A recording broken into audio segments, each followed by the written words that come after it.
9 सितंबर को उपराष्ट्रपति पद के लिए चुनाव होना है। इंडिया और एनडीए में कड़ा मुकाबला देखने को मिल रहा है। दोनों ही गठबंधन इस चुनाव को जीतने के लिए जी तोड़ मेहनत कर रहे हैं।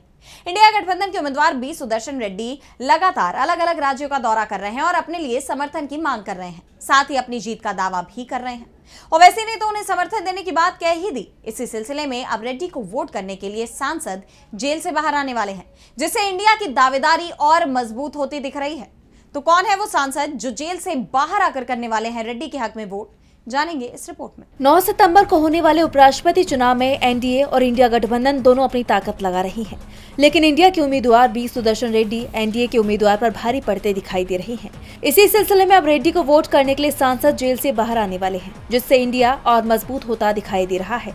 बारामूला के सांसद इंजीनियर रशीद ने याचिका दायर की थी कि उन्हें भी मतदान में हिस्सा लेने दिया जाए। इस पर पटियाला हाउस की सत्र अदालत ने जम्मू कश्मीर के बारामूला से लोकसभा सांसद इंजीनियर रशीद को मतदान की इजाजत दे दी है। रशीद के मतदान से चुनाव और दिलचस्प हो गया है, क्योंकि राज्यसभा से तो जम्मू कश्मीर का कोई सांसद वोट नहीं डालेगा, लेकिन लोकसभा से अब वोट डालेगा। इससे उपराष्ट्रपति चुनाव और ज्यादा दिलचस्प हो गया है और अगर वो बी सुदर्शन रेड्डी को समर्थन करते हैं तो पासा पलट सकता है। एनडीए के लिए मुसीबत खड़ी हो सकती है। हालांकि ये तय नहीं है कि रशीद किसका साथ देंगे, ये तो आने वाले समय में ही पता चलेगा। बता दें कि रशीद को 2017 में गैरकानूनी गतिविधियां रोकथाम अधिनियम के तहत एनआईए के जरिए दर्ज किए गए मामले में गिरफ्तार किया गया था और वो 2019 से तिहाड़ जेल में बंद है। 2024 के लोकसभा चुनावों में रशीद ने उमर अब्दुल्ला को हराया था। इससे पहले अदालत ने रशीद को संसद के मानसून सत्र में भाग लेने के लिए 24 जुलाई से 4 अगस्त के बीच हिरासत में पैरोल दी थी। डीबी लाइव की रिपोर्ट।